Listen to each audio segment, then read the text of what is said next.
베드로전서 2장 9절 우리 다 같이 한 절만 합독하시겠습니다.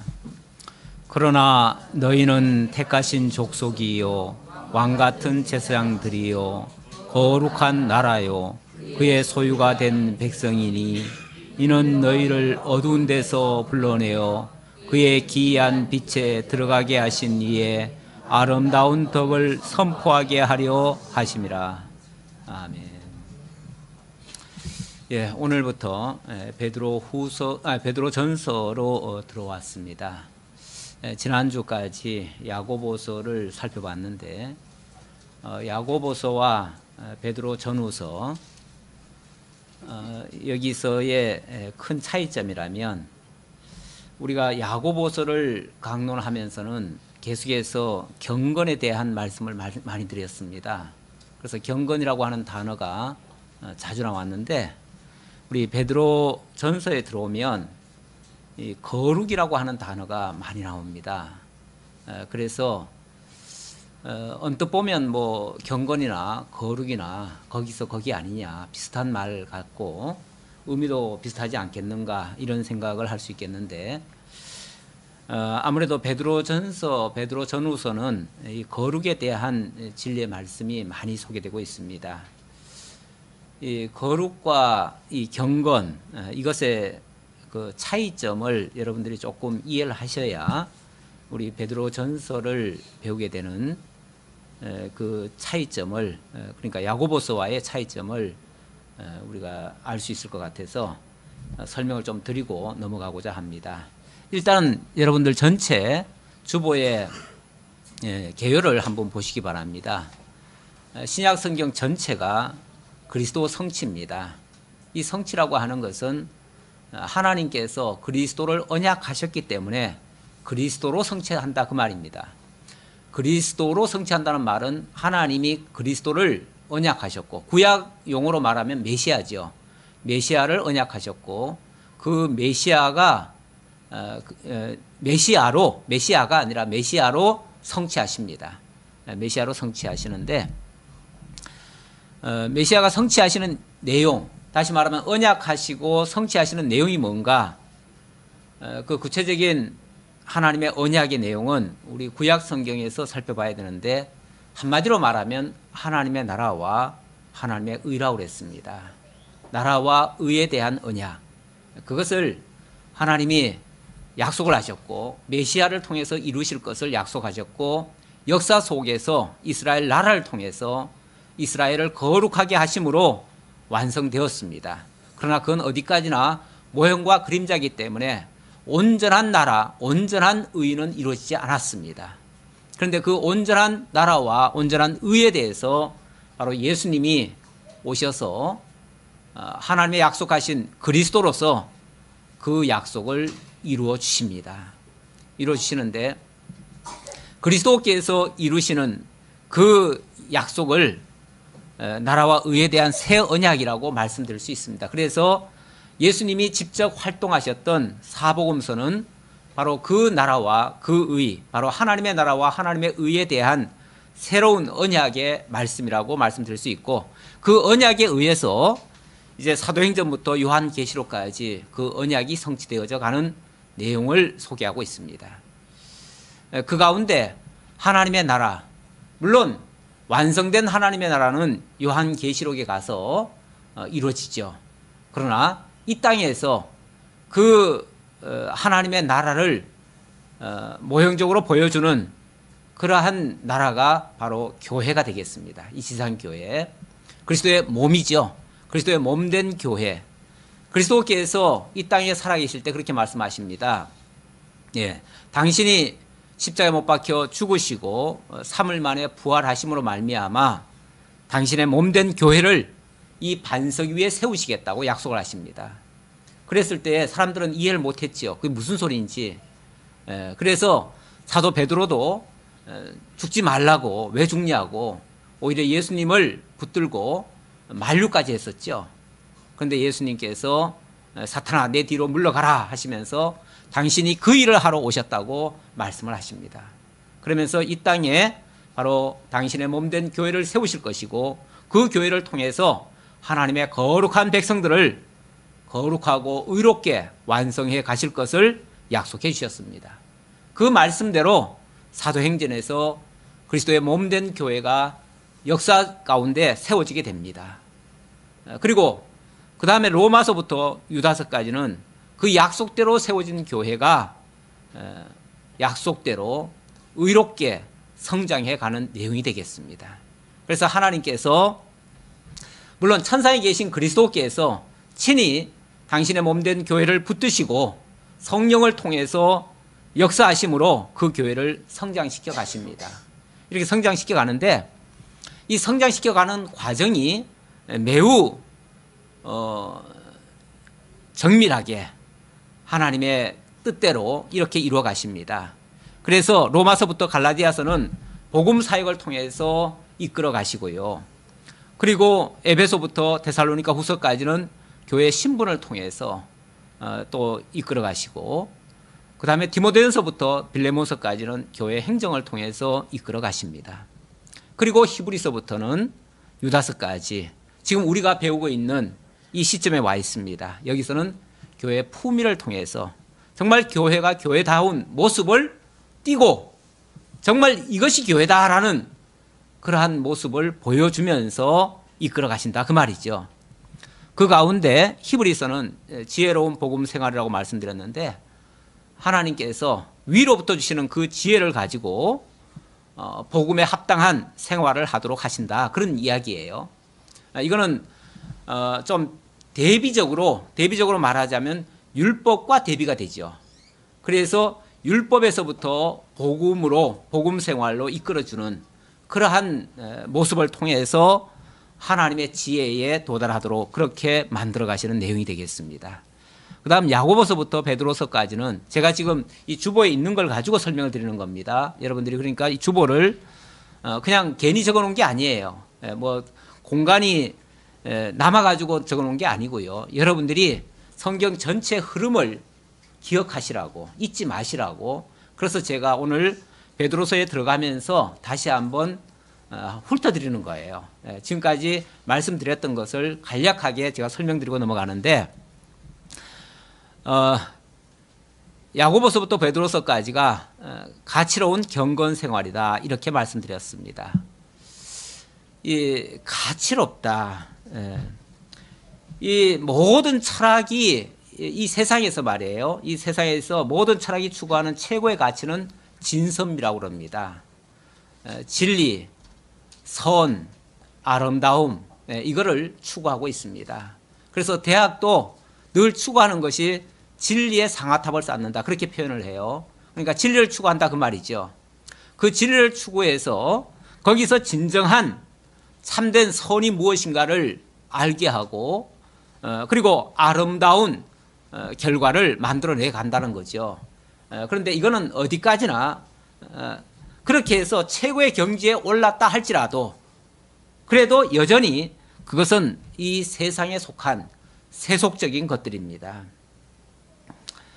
이러한 세속적인 것, 그래서 이 경건도 사실은 어찌 보면 이 세상 가운데서 우리가 어떻게 살 것인가 그걸 설명하는 내용인데요. 그래서 야고보서에 보면 야고보서에는 제가 야고보서를 지난번에 증거하면서 이 세속에서 경건으로 이끄시는 견인의 진리라고 증거를 말씀드렸어요. 거기에 보면 이 경건에 대한 정의를 잘 내려주고 있는데요. 야고보서 1장 27절에 이런 말씀이 있습니다. 하나님 아버지 앞에서 정결하고 더러움이 없는 경건은 하나님 아버지 앞에서 정결하고 더러움이 없는 경건은 참된 경건을 얘기하는 거죠. 물론 아까 말했던 그 철학에서 말하는 그런 세속적인 진선미를 얘기하는 건 아니에요. 그 이상이죠. 하나님 아버지 앞에서, 그러니까 이 세상에서가 아니라 하나님 아버지 앞에서의 자세지만 그러나 그 모습은 여전히 이 세상 가운데 있는 모습이에요. 모습인데 하나님 아버지 앞에서의 어떤 자세를 취할 것이냐 그걸 얘기했는데 하나님 아버지 앞에서 정결하고 더러움이 없는 경건은 곧 과와 가부를 그 환난 중에 돌보고 또 자기를 지켜 세속에 물들지 아니하는 그것이다.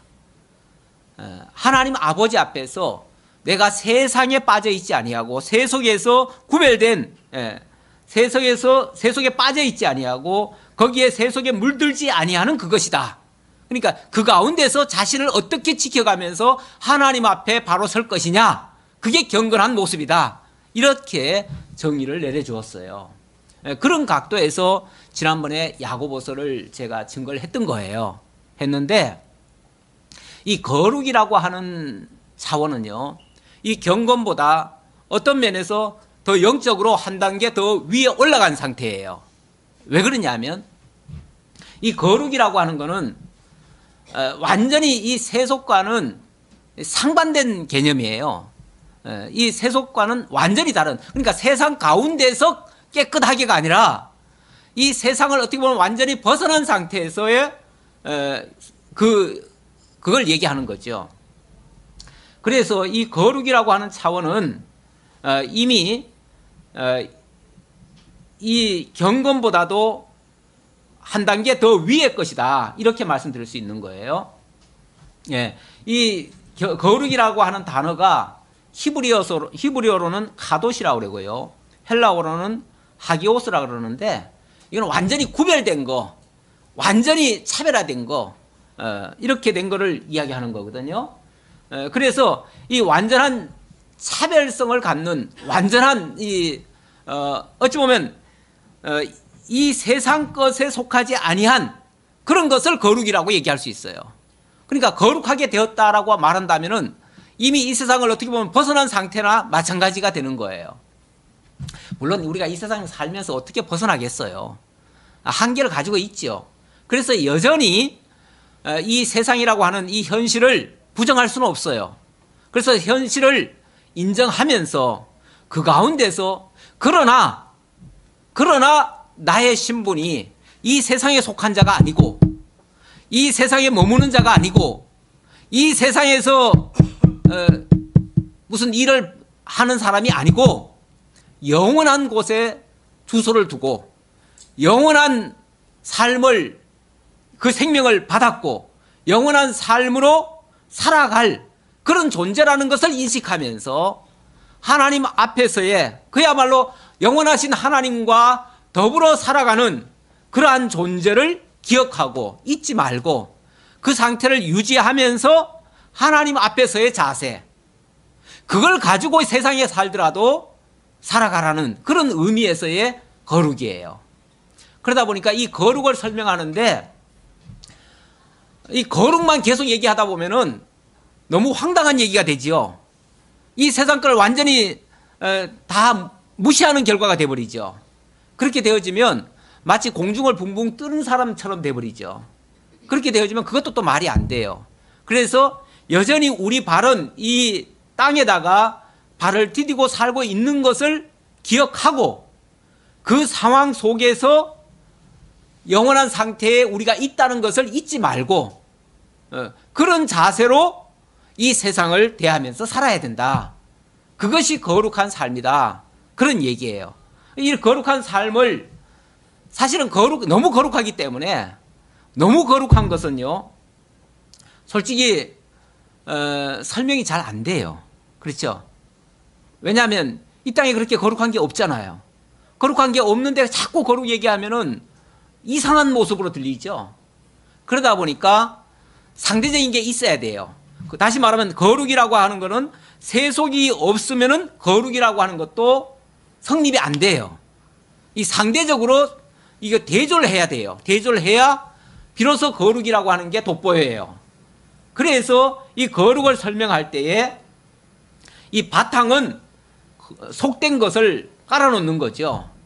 어찌 보면 우리가 백이라고 하는 걸, 백색이라고 하는 거를 분명하게 부각하려면 주변이 어두워야 돼요.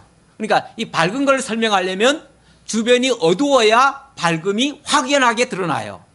그렇듯이 배경이 어둡지 않으면은 밝음이 설명이 안 되듯이 이 거룩이라고 하는 것도 설명이 되어지려면 사실은 속된 것을 설명하지 않을 수가 없어요. 그래서 속된 것을 이야기하는 것은 그거를 따르든지 또는 뭐 그 가운데서 어떤 교훈을 주려는 목적보다는 이 거룩을 더 돋보이게 하기 위한 그런 차원에서 배경적으로 지금 속된 것을 설명하고 있다. 이렇게 말씀드릴 수가 있고요. 예. 그런 설명을 하기 위해서 제가 아까 이 거룩에 대한 의미를 조금 더 부각을 시키려고 제가 요한복음 17장 11절 이하의 말씀을 제가 묵상을 좀 했습니다. 묵상하고 나왔는데 11절 뭐 그 참 말이 길어요. 왜냐하면 예수님의 그 마지막 기도의 내용인데요.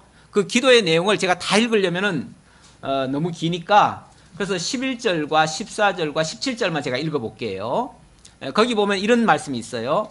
나는 세상에 더 있지 아니하오나 그들은 세상에 있사옵고 나는 아버지께로 가옵나니 거룩하신 아버지요. 제가 여기서부터 아까 묵상을 했어요. 예수님은 세상에 더 있지 아니하나 그들은 세상에 있사옵고 제자들 얘기하는 거죠. 당신은 지금 이 세상을 떠나서 아버지께로 영원하신 아버지께로 들어가시는데 여전히 이 땅에는 당신의 사랑하는 제자들이 있어요. 그러니까 그들을 위해서 기도하는 거예요. 기도하는데 거룩하신 아버지요. 기도의 내용입니다. 내게 주신 아버지의 이름으로 그들을 보존하사 우리와 같이 그들도 하나가 되게 하옵소서. 우리와 같이 하나가 되게 하옵소서. 하나님은 어떤 하나님이라고 방금 얘기했습니까? 거룩하신 아버지요. 이렇게 얘기했잖아요. 하나님은 거룩하신 아버지래요.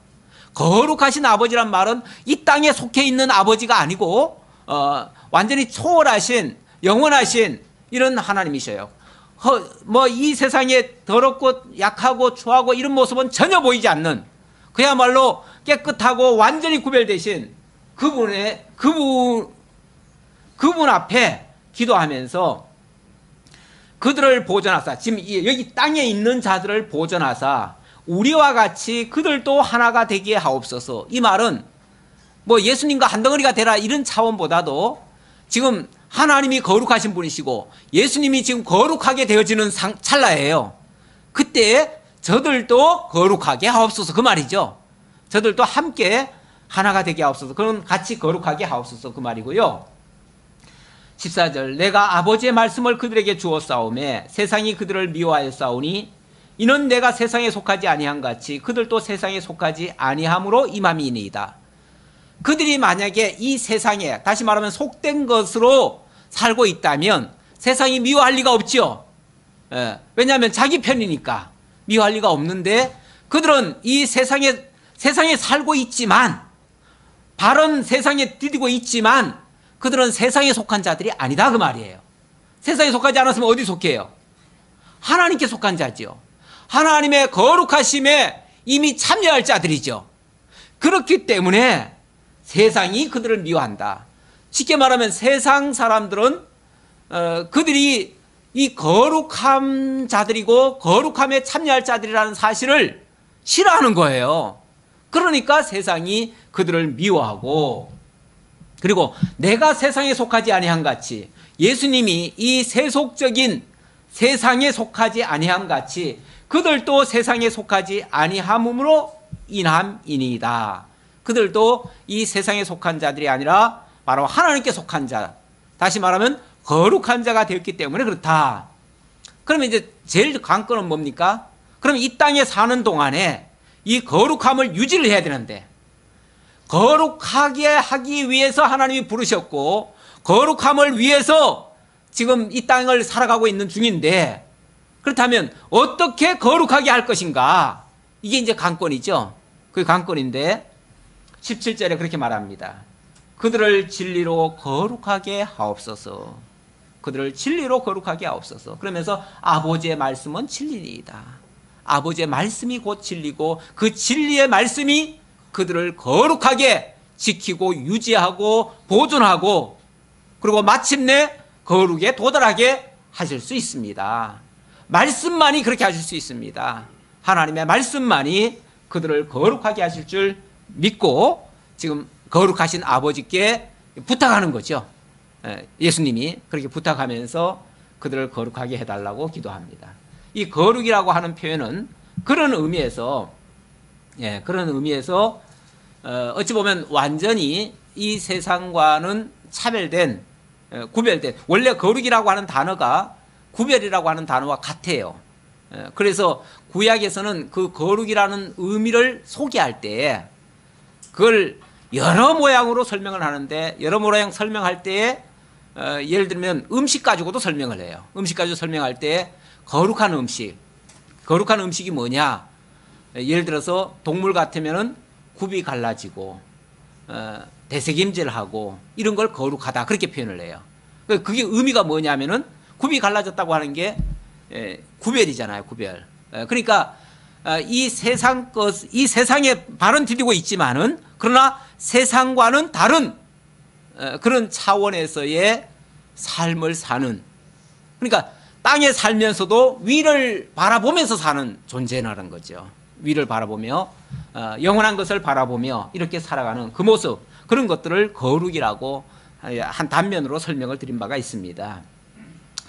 그래서 이 거룩이라고 하는 것을 그렇게 이해를 하시고요. 오늘 베드로 전서에 처음 들어가니까 간략하게 이 기록 연대와 그 배경을 조금 설명드리려고 하는데요.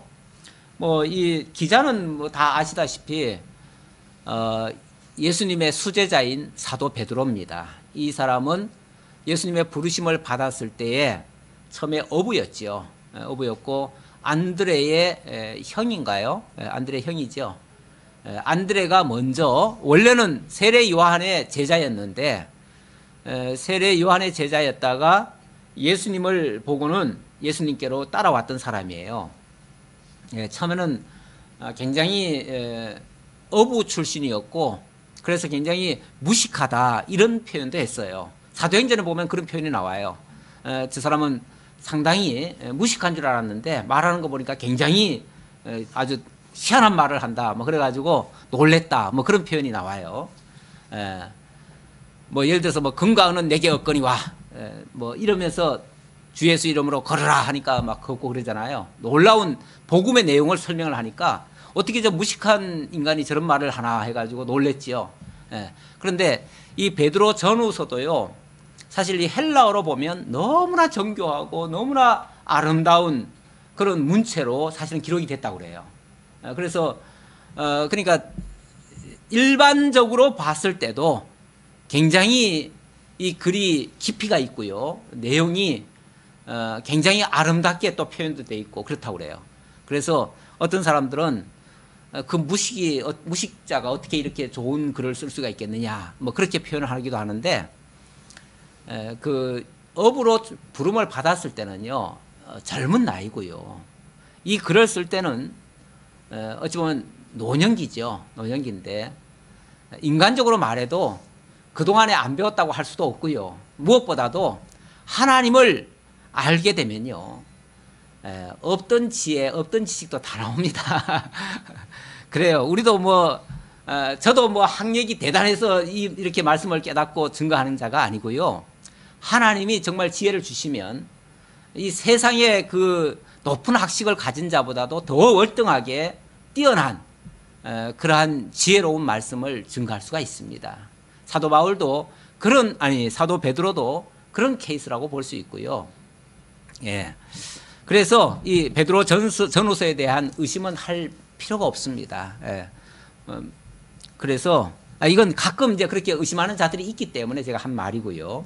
뭐 우리 성도님들 가운데는 아무도 의심하는 사람은 없습니다.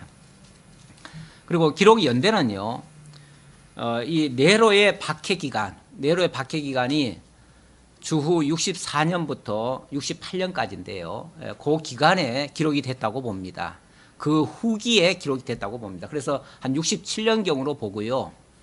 베드로 후서는 68년경으로 보고 68년에는 이 베드로가 순교를 당했다, 그렇게 역사가들은 기록을 하고 있습니다. 그런데 이 시기라면 여러분도 아시다시피 엄청난 교회에 핍박이 있을 때입니다. 이 네로는 사실 좀 미치광이 황제였죠. 이 사람은 로마 시내가 너무 구질구질한 게 많아요. 그러니까 이걸 그냥 일소에 자기가 원하는 방식대로 싹 바꾸고 싶었어요. 바꾸고 싶어가지고 제일 쉽게 바꿀 수 있는 방법이 뭐냐면은 확 그냥 불질러 버리는 게 제일 낫죠. 가끔 그렇게 생각하는 사람도 있잖아요. 그래서 네로가 불을 질렀어요. 사실은 네로가 질렀어요. 질러놨는데 처음에는 그 불 질러놓고 악기를 타고 노래하고 그랬대요. 아주 즐겼대요 그거를. 그런데 이게 불이 조금 나고 만 게 아니고요. 전 로마를 다 태워버렸거든요. 그러고 나니까 그런데 희한하게도 기독교인들이 살고 있는 유대인들이 집단적으로 모여 사는 그런 곳에는 불이 또 번지질 않았대요. 그러다 보니까 나중에 이제 그 화살이 날아올 거 아니에요. 백성들이 이제 원망이 막 왕한테로 오니까 왕이 그 화살을 기독교인들한테 돌렸어요. 그래가지고 이 로마 시내에 불을 낸 사람은 바로 기독교인들이다. 우리한테 항거하기 위해서 저렇게 했다. 그래가지고 유대인들을 다 잡아다가 사자밥으로 던져놓고 정말 불 질러버리고, 그러니까 그걸 진짜 곧대로 믿는 사람들은 유대인들 잡아다가 불 붙여가지고 태우기도 하고 별의별 그 핍박을 다 했다고 그래요. 그러다 보니까 유대인들이, 기독교인들이, 특히 기독교인들이죠. 유대 기독교들이죠. 유대인들이라고 다 그런 건 아니고 유대인 중에서도 기독교도들, 이들이 도저히 살 수가 없어요. 그래서 그 다음에 많이 흩어져서 죽기도 하고, 죽지 않으면은 도망을 쳐서 여기저기 쫓겨가서 살게 됐죠. 그래서 여기 베드로전서 1장 1절에 보면은 그런 말씀이 나오지요. 예수 그리스도의 사도 베드로는 본도, 갈라디아, 갑바도기아, 아시아와 비두니아에 흩어진 나그네, 이렇게 표현하죠. 이거는 이제 소아시아 지역에 여러분 그 사도 베드로가 복음을 전했던 그 곳이 있죠.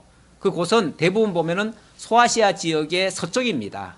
소아시아 지역에서도 서쪽 지역에 뭐 에베소, 뭐 빌립보, 뭐 이쪽에 그쪽이 많은데, 이 베드로가 지금 이 편지를 보내는 곳은 소아시아 쪽에서도 동쪽이에요. 그래서 사도 바울은 서쪽으로 복음을 전하러 갔고요. 이 베드로는 동쪽으로 복음을 전하러 갔다. 그런 학자들도 있습니다. 근데 실제로 이 소아시아, 여기서 지금 언급하고 있는 이 지역들은요, 전부 다 소아시아, 지금으로 말하면 터키 지역인데, 터키에서도 오른쪽에 있는 도시들입니다. 그쪽을 향해서 이 베드로가 편지를 보내고 있는 걸 보면, 베드로도 그쪽, 베드로의 그 전도의 대상들이 주로 그쪽에서, 다시 말하면 베드로가 교회를 세운 곳이 그쪽이 많다, 그 얘기예요. 자, 그리고 그때 그렇게 엄청난 핍박을 받을 때에 사도 베드로가 이 편지를 쓴 겁니다. 당연히 이 편지를 쓴 이유는 뭐겠어요? 그 극심한 환란, 뭐 여차하면 죽는 거예요. 여차하면 죽어요. 그런 상황 가운데서 살려면 어떻게 해야 돼요? 살려면 뭐 어쩔 수 없이 현실에 굴복해야지요. 그 당시 뭐 현실을 굴복한다는 게 뭐예요? 신앙을 포기하는 거예요. 기독교를 내려놓는 거예요. 그리고 로마 정부가 원하는 대로 그냥 들어줘야만 돼요. 근데 그렇게 되어지면 그거는 혹시 육신은 살지언정 그게 사는 겁니까? 그건 영원한 생명을 잃는 거랑 마찬가지죠. 그건 사는 게 아니죠. 일시적으로는 사는 것 같지만 그거는 영원한 생명을 잃는 것과 같은 거예요. 그러니까 그거는 절대 이 사도들이 권면할 일은 아니죠. 그러니까 오히려 그 반대죠. 아니다. 너희가 지금 여기서 살고 있지만, 이 로마 치하에서 이렇게 지금 핍박을 당하면서 살고 있지만, 너희는 이 세상 사람들이 아니야. 여기에서만 살고 끝날 사람들이 아니야. 너희는 영원히 살 존재들이야. 너희는 영원한 하나님의 나라가 너희의 주소야. 너희는 거룩한 나라의 백성이고 하나님의 나라에 너희들은 사도고 거기에 제사장이고 거룩한 나라고 왕 같은 제사장이야. 이렇게 이제 설명을 하는 거죠. 그래서 제가 오늘 요절 삼아서 베드로전서 2장 9절의 말씀을 증거를 했는데요. 2장 9절에 보면 그렇게 말하지요. 그러나 너희는 택하신 족속이요. 그러나 너희는 택하신 족속이요. 그러나는 앞에 말을 쭉 이어봤다가 그러나 너희는 뭐라고요? 택하신 족속이요. 너희는 이미 하나님께로부터 택하심을 입은 자들이야. 언제요? 이 택했다는 표현은요, 지금 택했다는 얘기가 아니에요. 이미 창세전 그리스도 안에서 너희는 하나님께로부터 선택받은 자들이야. 하나님의 사랑의 대상이야. 영원한 하나님 나라에 살 자들이야. 너희는 이미 하나님의 백성이야. 이 땅에서 잠시 잠깐 지나가는 그런 삶을 사는 존재들이 아니야. 그러니까 이 땅에서 잠시 지나가는 밤의 한 경전 같은 그거 지키다가 영원한 것을 이루면 안 되지 않느냐, 그런 얘기죠. 그러려면은 너희 신분이 어떤 존재인가를 먼저 기억해야 돼. 너희는 하나님의 택하신 족속이야. 창세전 그리스도 안에서부터 하나님의 사랑 가운데 택하심을 입은 자들이야. 하나님의 사랑의 대상이야, 그 말이죠. 그걸 한마디로 택하신 족속이라고 표현한 겁니다. 그리고 왕같은 제사장들이요. 왕같은 제사장들이야. 제사장이 뭡니까? 제사장은 하나님 앞에 남들을 이렇게 세워주는 자들이에요. 그렇잖아요. 제사장이 원래 하나님과 인간 사이에 중보자 역할을 하는 자가 제사장 아닙니까? 제사장인데 이 세상에 정말 하나님의 택한 백성들을 또는 많은 사람들에게 하나님을 증거하고 하나님께로 인도하고 이렇게 해야 될 자들이야. 너희가 너희 한 생명만 사는 걸로 끝날 존재가 아니고 수많은 생명을 살리고 그들을 하나님께로 인도하고 그들에게 하나님을 소개하고 이럴 자들이야. 그들을 섬기는 자들이야. 그런 말이죠. 그리고 거룩한 나라요. 너희는 이미 이 땅을 소유로 삼은 자들이 아니고 이 땅에 있는 어떤 것을 기업으로 삼는 자들이 아니고 영원한 하나님의 나라를 이미 기업으로 얻고 그곳에 정착, 거기에 이미 주소지를 옮겨놓은 그러한 나라야. 너희는 이미 하나님의 나라를 기업으로 받은 자들이야. 그렇게 거기에 합당한 자들이야, 그 말이에요. 이 거룩하다는 말은 그 시편 15편에 보면 누가 여호와의 성산에 설자입니까? 뭐 이런 표현이 있죠. 그러면서 거룩하고 흠이 없고 정말 의로운 자만이 거기 설 수 있습니다. 그렇게 얘기를 합니다. 여호와의 성산에 설 자는요, 이 세상에 더럽고 추하고 약하고 어리석고 하나님을 대적하고 이런 자들은 설 수가 없어요. 거짓말하고 이 세상에서 살기 위해서 수당방법 가리지 않고 이런 자들은 그곳에는 합당치 않은 자들이에요. 여호와의 성산, 다시 말하면 하나님의 거룩한 나라, 그곳에는 거룩한 자들만이 살 수 있는 그 나라인데 이미 너희는 그 나라를 기업으로 받은 자들이야.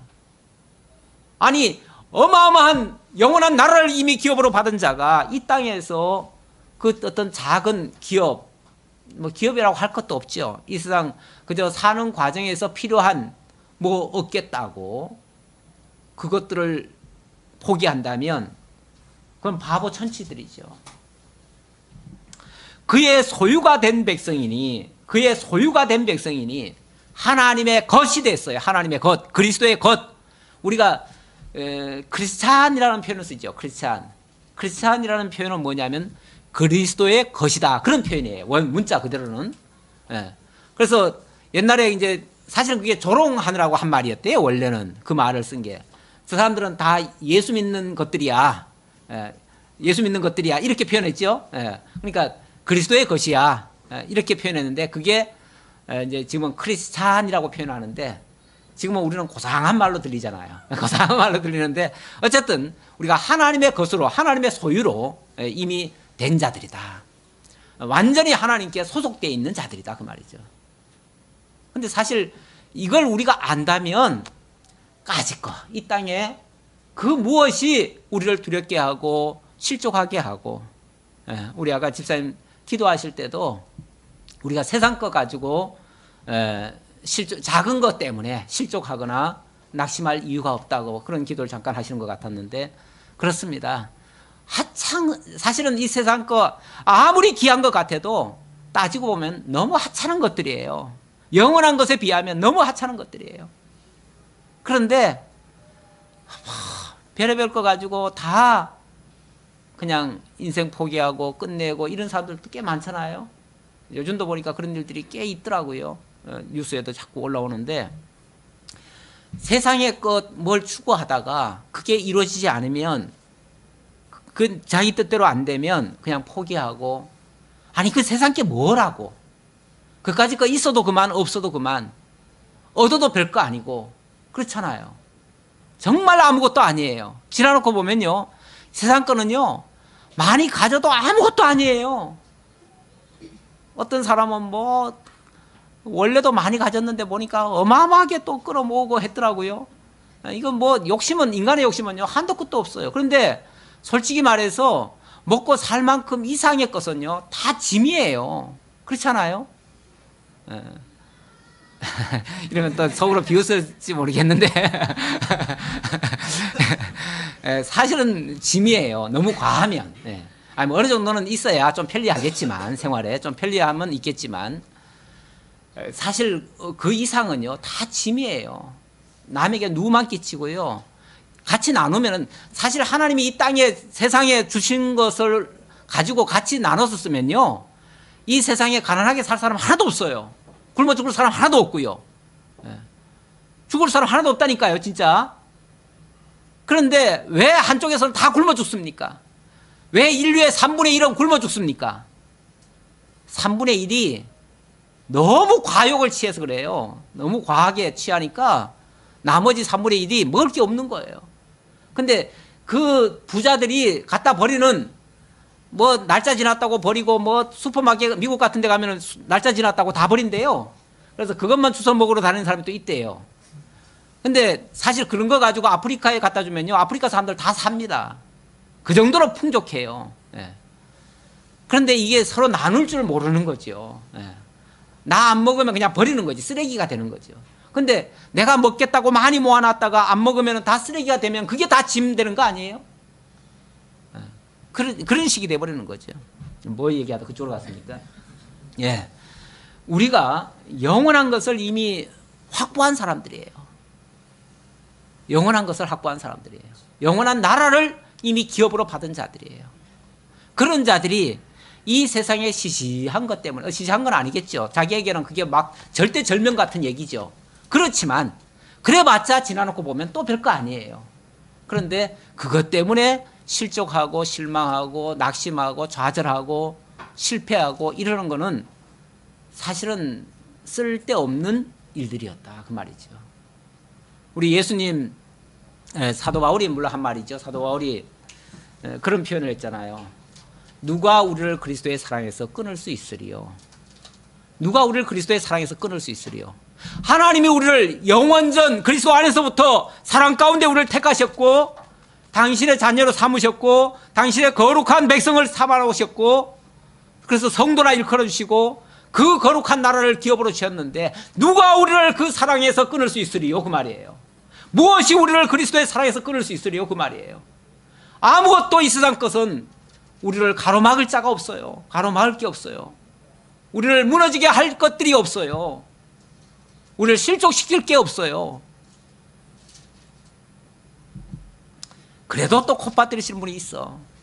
그래도 콧바뜨리시고 그냥 목사님 죽겠어요. 그럼 뭐라고 얘기하면은 목사님은 내 사정 몰라서 그래요. 맞아요. 제가 모르는 건 맞지요. 그 사정을 어떻게 제가 다 알겠어요. 하지만 우리 근본을 돌아보시면, 우리 기본에만 충실하시면, 신앙의 기본에만 충실하시면 최소한 실족은 안 해요.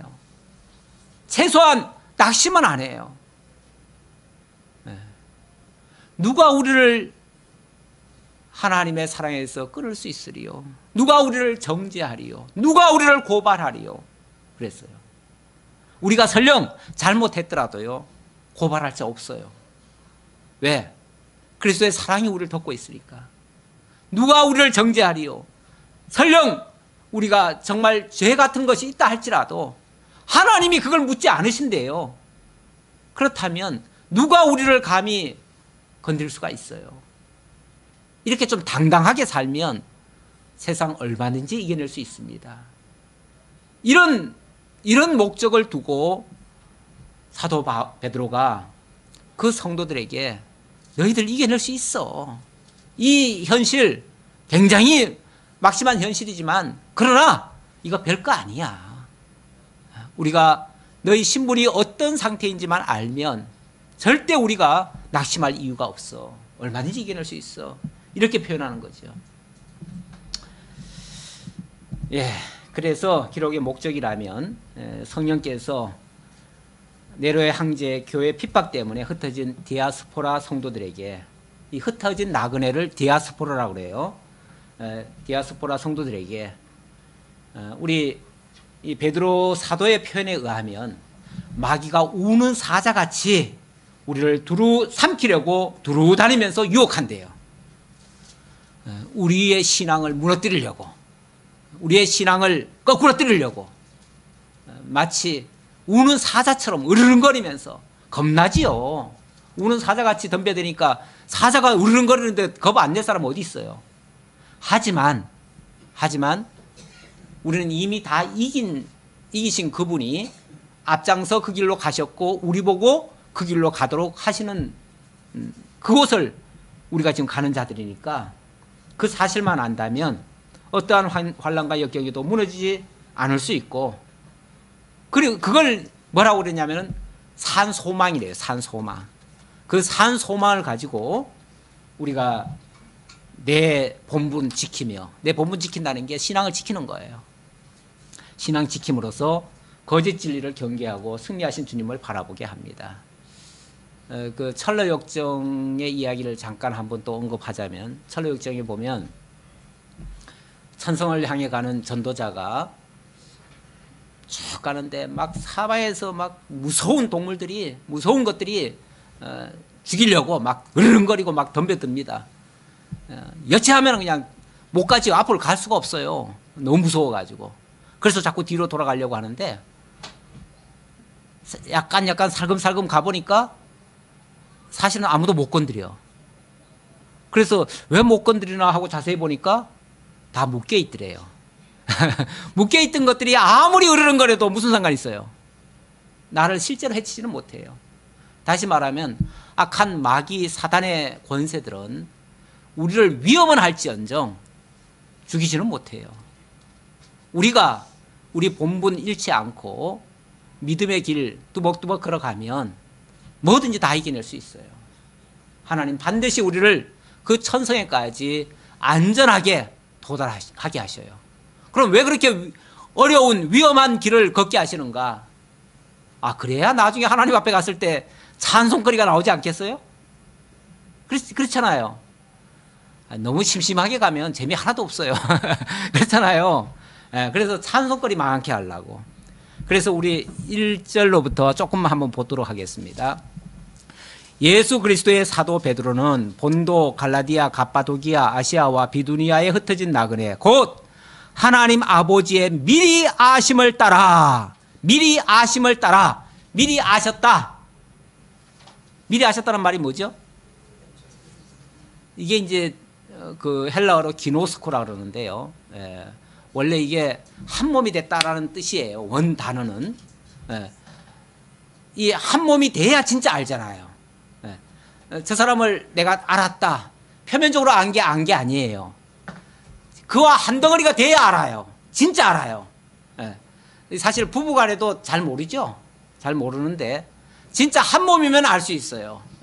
그런데 우리 하나님이요, 우리를 창세전 그리스도 안에서부터 미리 알았대요. 이걸 이제 다른 표현으로 말하면 그게 사랑 가운데, 에베소 1장 3절 이하에 보면 사랑 가운데 우리를 택하셨다, 그렇게 얘기를 해요. 사랑 가운데, 그래서 사랑의 대상으로 우리를 삼으셨다, 그 말을 미리 아셨다, 이렇게 얘기를 해요. 미리 아심을 따라. 자, 미리 알고 미리 택해놨으니까 어떻게 해요? 택해놓은 자고 미리 아신 자고 하나님의 사랑의 대상이니까 하나님의 사랑을 받을 자로 만들어줘야 될 거 아니에요. 그러려니까 성령을 통해서 우리를 부르시죠. 그래서 성령이 거룩하게 하심으로 순종함과, 아직 말이 끝난 게 아니에요. 거룩하게 하심을 통해서 그 말이에요. 거룩하게 하심으로 순종함과, 우리가 믿음에 순종한다 그 말이에요. 믿음의 순종함과 예수 그리스도의 핏부름을 얻기 위하여 택하심을 받은 자들에게, 여기까지가 한 문장이에요. 이어지는 말이에요. 다시 말하면 하나님이 미리 알아놓은 하나님의 사랑의 대상이다 보니까 성령께서 우리를 하나님 앞에 순종하게 만들고 예수 그리스도의 핏부림을 받도록, 우리가 핏부림을 받도록 하나님이 택하셔 주셨다 그 말이죠. 그러니까 하나님이 택하신 자기 때문에 성령께서 우리를 부르시고 거룩하게 만들어지도록 역사를 하신다 그 말이죠. 자, 그러면서 택하심을 받은 자들에게 편지하노니, 우리가 그런 자들이다. 시시한 자들이 아니에요. 세상에서 출세 안 해도 우리 시시한 자 아니에요. 세상에서 뭐 높은 자리에 안 올라가도 세상이 깔볼 그런 자들 아니에요. 우리가 이미 하나님의 아들이라고 하는 이 엄청난 신분을 받은 사람들이에요. 그 자격을 받은 자들이에요. 하나님의 나라를 기업으로 받은 자들이에요. 그런 자들에게 편지하노니, 지금 현실은 어떤데요? 본도, 갈라디아, 갑바도기아, 아시아, 비두니아에 흩어진 나그네들인데, 그러니까 얼마나 어려운 형편에 처한 자들이에요. 그냥 하루하루가 죽어가는 자들이에요. 어떻게 보면은 죽어간다고 생각하는 자들이에요. 자기네들은 이제 소망도 없어요. 왜? 조금 있으면 다 죽을 거니까. 죽을 수도 있으니까. 잡히면 죽으니까. 그런 비참한 상황에 놓여 있지만은 베드로는, 아니야, 너희들 그럴 자들 아니야. 너희는 이 세상에 속한 자들도 아니고 영원한 하나님의 나라를 소유한 자들이야. 그런 것들 너희들 겁나게 하는 존재 아니야. 너희들이 믿음만 지켜간다면 다 이겨낼 수 있어. 그 말이죠. 그러면서 편지하노니, 대상은 그들이고요. 은혜와 평강이 너에게 더욱 많을지어다. 뭐 우리가 금강산도 식후경이라고, 우선 당장 배고픈데 먹는 게 급하지 뭐가 급하겠어요.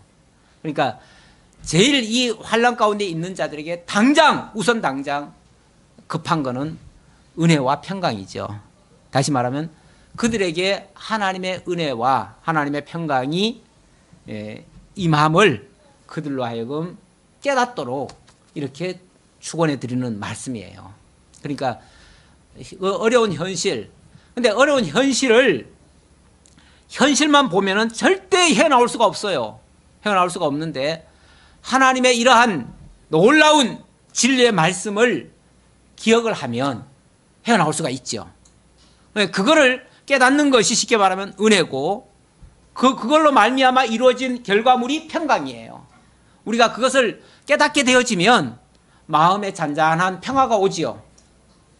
그리고 걱정, 근심이 사라지죠. 그게 평강이죠. 그래서 하나님의 은혜를 깨닫고 그 평강을 누리는 그런 것이 너희에게 더욱 많을지어다.